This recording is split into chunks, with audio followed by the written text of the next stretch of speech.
ناظرین، مسند احمد اور سنن ابن ماجہ میں ایک بہت ہی دلچسپ حدیث دجال کی سواری سے متعلق موجود ہے، جس پر وہ سوار ہو کر انتہائی تیزی سے دنیا کا سفر کرے گا اور اس کا اثر و رسوخ پوری دنیا پر ہوگا۔ یہ سواری ایک سفید گدھا ہوگا جو کہ انتہائی بڑی جسامت کا ہوگا اور اس کے کان بہت بڑے ہوں گے اور دونوں کانوں کے درمیان فاصلہ 40 ہاتھ کا ہوگا اور یہ بہت تیزی سے زمین پر سفر کرے گا۔ مسند احمد حدیث نمبر 22,572 میں بیان ہوتا ہے کہ دجال گدھے پر سوار ہو کر آئے گا اور اس کے دونوں کانوں کے درمیان 40 ہاتھ کا فرق ہوگا جو کہ تقریباً 60 فٹ بنتا ہے۔ یہ حدیث مبارکہ فتنہ دجال کو پھیلانے کے لیے استعمال ہونے والی اس کی غیر معمولی طاقت کی طرف اشارہ کرتی ہے۔ لیکن سوال یہ ہے کہ کیا گدھا اتنی تیزی سے سفر کر سکتا ہے کہ کچھ ہی منٹوں میں پوری دنیا کا چکر لگا لے؟ جیسا کہ باقی احادیث میں اس سواری کی رفتار کچھ اتنی ہی بیان ہوتی ہے، اور نہ ہی یہ گدھا اتنے بڑے سائز کا ہو سکتا ہے کہ اس کے دونوں کانوں کے درمیان 60 فیٹ کا فاصلہ ہو اور اس کے نیچے 70,000 یہودی ایک وقت میں کھڑے ہو سکتے ہوں۔ اس کا مطلب ہے کہ گدھے کی سواری کی نشانی کسی میٹافوریکل یا پھر علامتی طور پر سمجھنے کے لیے بیان کی گئی ہے، جو کہ اصل میں کوئی ایسی جدید ٹیکنالوجی ہو سکتی ہے جس کو اب تک دنیا نے نہیں دیکھا، کیونکہ کامن سینس ہے کہ اگر کسی نے دیکھا ہوتا تو باقی ملکوں نے بھی اس پر کام شروع کر دیا ہوتا۔ دنیا میں اس وقت صرف ایک ایسا ملک ہے جس کی ایئر فورس ایسے اسٹیلتھ کرافٹ یا پھر جیٹس پر کام کر رہی ہے جو کہ خفیہ طور پر نواڈا کے ایریا 51 میں تیار کیے جا رہے ہیں، لیکن دنیا کو اس کی بھنک تک نہیں ہے، اور وہ ہے امریکن ایئر فورس، اور نہ ہی امریکہ اس کو کسی دوسرے ملک کو بیچتا ہے، جس کی سب سے بہترین مثال B-2 بامبر جو کہ نیوکلیئر ہتھیاروں کو کسی بھی ملک پر ریڈار پر آئے بنا آسانی سے گرا سکتے ہیں۔ اس کے علاوہ F-22 raptor stealth fighter jet, RQ-170 sentinel اور اس کے علاوہ بھی بہت سارے۔ ناظرین، ان تمام نشانیوں کو سمجھتے ہوئے اگر اس گدھے کو مستقبل میں بننے والا کوئی ایسا جدید اسٹیلتھ ایئر کرافٹ مان لیا جائے تو یہ رسول اللہ صلی اللہ علیہ وآلہ وسلم کی اس حدیث پر پوری اترتی ہے جس میں آپ نے فرمایا کہ دجال زمین پر اس قدر تیزی سے چلے گا جیسے بارش کے ساتھ ساتھ بادل چلتے ہیں، یعنی انتہائی تیز رفتاری سے، اور یہ چیز کافی حد تک کامن سینس بھی بناتی ہے، اور یہی وجہ ہے کہ علماء کرام اس سواری کی اس تشریح کو کافی حد تک مانتے بھی ہیں۔ لیکن یاد رہے کہ یہ بس اندازے ہی ہیں۔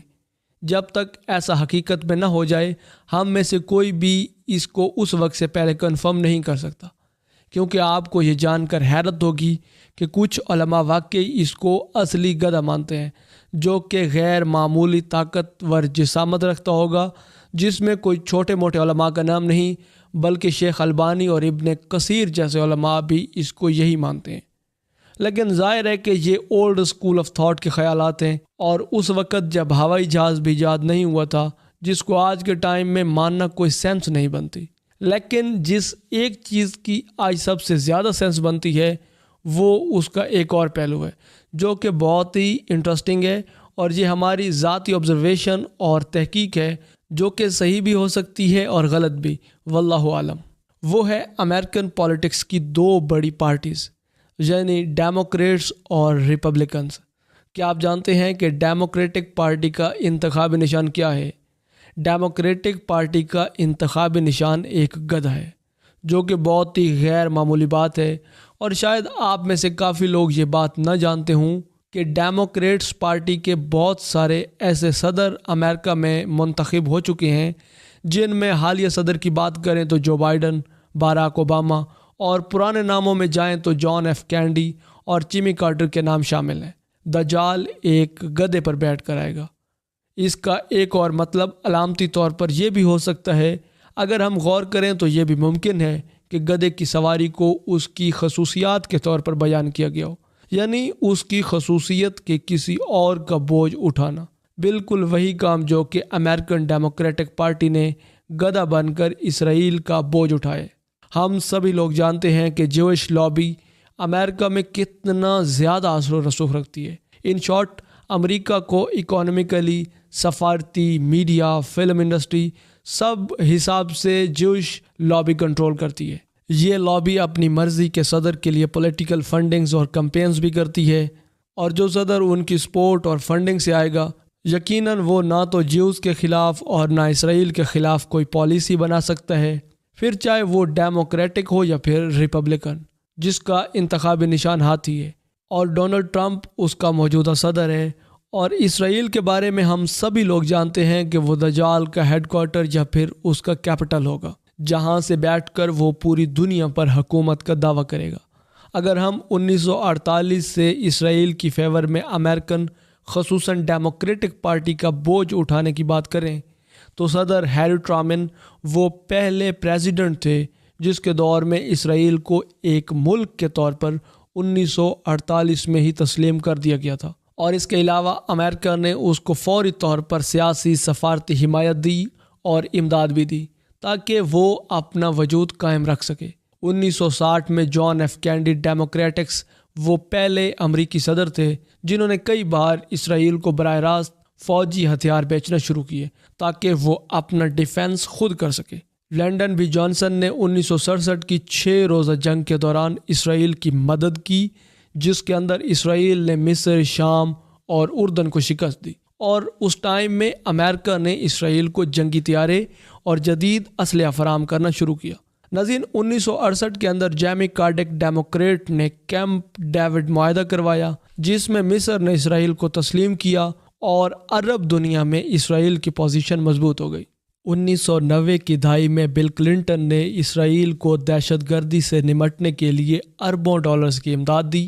اور اس کو دفاعی طور پر مزید طاقتور بنایا۔ 2016 تک براک اوباما ڈیموکریٹ نے اسرائیل کو حماس اور حزب اللہ کے راکٹ حملوں سے بچایا اور آج کے وقت میں اس کے لیے سب سے بڑا ہتھیار ہے۔ براک اوباما کے دور میں امریکہ نے اسرائیل کو $3.8 بلین کی فوجی امداد دی۔ 2023 میں جو بائیڈن ڈیموکریٹ نے اسرائیل کو اربوں ڈالرز کی اضافی امداد دی تاکہ وہ حماس اور دیگر دشمنوں کے خلاف اپنی فوج کو مزید مضبوط کریں، اور اس سے بھی بڑھ کر اس کو F-35 جنگی طیارے بھی دیے جو کہ امریکی اسلحے میں سب سے لیٹسٹ ٹیکنالوجی میں شامل ہوتے ہیں۔ 2024 میں جب فلسطین میں جنگ شدت اختیار کر گئی تو امریکہ نے اقوام متحدہ میں اسرائیل کے خلاف کسی بھی قرارداد کو ویٹو کر دیا۔ اب اس کا صاف صاف مطلب یہ ہے کہ اگر امریکن تاریخ کو دیکھیں تو ڈیموکریٹ دجال کا گدھا ہی ہمیشہ سے اسرائیل کا ماضی سے اب تک بوجھ اٹھا رہا ہے، اور جہاں تک دوسری طرف ڈونلڈ ٹرمپ کا تعلق ہے تو ریپبلکن بھی ایک سکے کے دو رخ ہیں، کیونکہ جوش لابی کے آگے یہ سب لوگ بے بس ہیں۔ ٹرمپ تو ان سے بھی بڑا اسرائیلی سپورٹر ہے، جس نے یروشلم کو باقاعدہ طور پر اپنے پچھلے ٹینور میں اس کا کیپٹل قرار دیا، اور یہ آج بھی حد سے زیادہ ڈیموکریٹس کو اور جوش لابی کو سپورٹ کر رہا ہے۔ ناظرین، امریکن اسرائیل پبلک افیئرز کمیٹی دراصل ایک طاقتور لابنگ گروپ ہے جو کہ دراصل امریکہ کو اسرائیل کے حق میں فیصلے کرنے پر مجبور کرتا ہے۔ بڑے بڑے یہودی کاروباری افراد اور سیاستدان امریکی الیکشن میں ڈیموکریٹک پارٹی کو فنڈنگ دیتے ہیں، جس کی وجہ سے یہ پارٹی اسرائیل کی حمایت کرنے پر مجبور ہو جاتی ہے۔ دنیا کے سب سے بڑے بینک اور فائنینشیل انسٹیٹیوشنز جیسا کہ جی پی مورگن، گولڈمین سیچ، روز چائلڈ، فیڈرل ریزرو وغیرہ پر یہودیوں کا کنٹرول ہے۔ امریکہ کی اکانومیکل پالیسیوں پر یہودی بینکاروں کا بہت زیادہ اثر ہے جو کہ اسرائیل کے مفاد میں فیصلے کرواتے ہیں۔ امریکہ اسرائیل کو مڈل ایسٹ میں اپنی فوجی بیس کے طور پر استعمال کرتا ہے تاکہ عرب ملکوں اور ایران کو قابو میں رکھ سکیں۔ اب اس کا مطلب تو یہ ہے کہ اسرائیل اگر کمزور ہوتا ہے تو مڈل ایسٹ میں امریکہ کا اثر و رسوخ بھی ختم ہو جائے گا۔ اس لیے امریکہ چاہتا ہے کہ عرب ملک بس آپس میں لڑتے رہیں اور اسرائیل مضبوط ہو کر خطے میں امریکی مفادات کو کوئی خطرہ نہ پہنچنے دے۔ امریکہ میں کئی بڑے یہودی سیاستدان ڈیموکریٹک پارٹی میں موجود ہیں، جیسا کہ برنی سینڈرز، چیک شومر اور نینسی پیلوسی وغیرہ۔ ناظرین، آج کے دور میں سب سے بڑے ہتھیار یعنی امریکہ میں موجودہ میڈیا کو بھی یہودی لابی کنٹرول کرتی ہے۔ CNN، نیو یارک ٹائمز، اور واشنگٹن پوسٹ اسرائیل کے حق میں سپورٹ پوری دنیا کے لیے حاصل کرتے ہیں اور ان سب کو جیوش لابی کنٹرول کرتی ہے، جس نے پوری دنیا کو نہیں بلکہ امریکنز کو بھی بیوقوف بنا رکھا ہے۔ ڈیموکریٹک پارٹی کو الیکشن کے لیے سب سے زیادہ ڈونیشنز یہی یہودی کاروباری حضرات دیتے ہیں، اور اسی لیے پارٹی اسرائیل کے مفادات کے خلاف کبھی جا ہی نہیں سکتی۔ بڑے بڑے امریکن ٹیکنالوجی اور انویسٹمنٹ گروپ جیسا کہ فیس بک، گوگل، مائکروسافٹ، ٹیسلا اور میٹا، ان سب کے مالک اور اعلیٰ عہدیداران زیادہ تر سب کے سب یہودی ہیں، اور یہ سب کے سب لوگ ظاہر سی بات ہے کہ اسرائیل کی حمایت میں کام کرتے ہیں، اور سب سے بڑھ کر اس میں عیسائیوں کی خاص تعداد پائی جاتی ہے جن کو ایونجیکل کہا جاتا ہے۔ ان کا عقیدہ ہے کہ یہودیوں کی مدد کرنا ان کی مذہبی ذمہ داری ہے،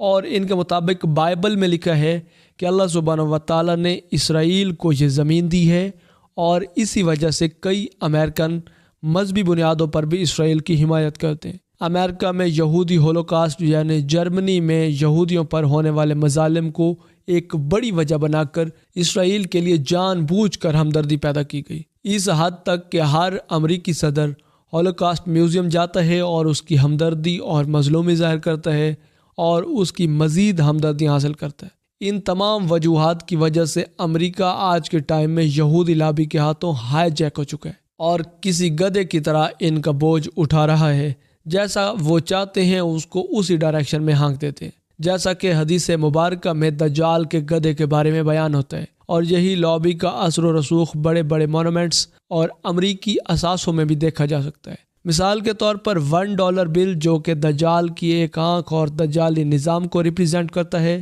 اسٹیچو آف لبرٹی جو کہ اصل میں لوسیفر یعنی شیطان یا پھر لائٹ بیریئر کا اسٹیچو ہے، جس کے بارے میں زیادہ تر لوگ آج بھی نہیں جانتے۔ یونان میں اس کو آزادی اور بے حیائی کی دیوی کے طور پر پوجا جاتا تھا۔ اس سے بھی ہزاروں سال پہلے حضرت یعقوب علیہ السلام کے دور میں اس کو افطار نامی دیوی کے طور پر لوگ پوجتے تھے اور اس کی عبادت کیا کرتے تھے۔ اس کے علاوہ پینٹاگون یعنی امریکی فوج کا ہیڈ کوارٹر 5 کونوں والی عمارت سے بنا ہے جو کہ قبالہ جادو میں استعمال ہوتی ہے۔ اس کے علاوہ واشنگٹن ڈی سی میں بھی موجود ابلیس کی عمارت جو کہ شیطان کو پوجنے کے طور پر استعمال ہوتی ہے۔ آج کے وقت میں بھی یہ اسرائیلی تنظیم فری میسونری اور ایلومناٹی جیسی خفیہ تنظیموں کی میٹنگز کا مرکز ہے۔ اس کے علاوہ ہر امریکی صدر کے منہ سے آپ نے یہ الفاظ ضرور سنے ہوں گے، نیو ورلڈ آرڈر یا پھر ون ورلڈ آرڈر، جو کہ ایک عالمی شیطانی حکومت کی طرف اشارہ ہے۔ پوری دنیا پر ایک عالمی شیطانی حکومت اور پوری دنیا پر اس کا کنٹرول۔ اس کے علاوہ ہالی would, music, film industry, banking system, tech companies, یہ سب کے سب کیسے دجالی سسٹم کے ساتھ لنک ہیں اور دجال کے لیے راستہ بنا رہے ہیں، یہ سب کچھ ہم اس ویڈیو کے اگلے حصے میں جانیں گے۔ اسی امید کے ساتھ اجازت دیجیے کہ آپ کو ہماری یہ ویڈیو پسند آئی ہوگی۔ ملتے ہیں بہت جلد ایک نئے دلچسپ اور علم سے بھرپور ویڈیو میں، تب تک کے لیے اللہ نگہبان۔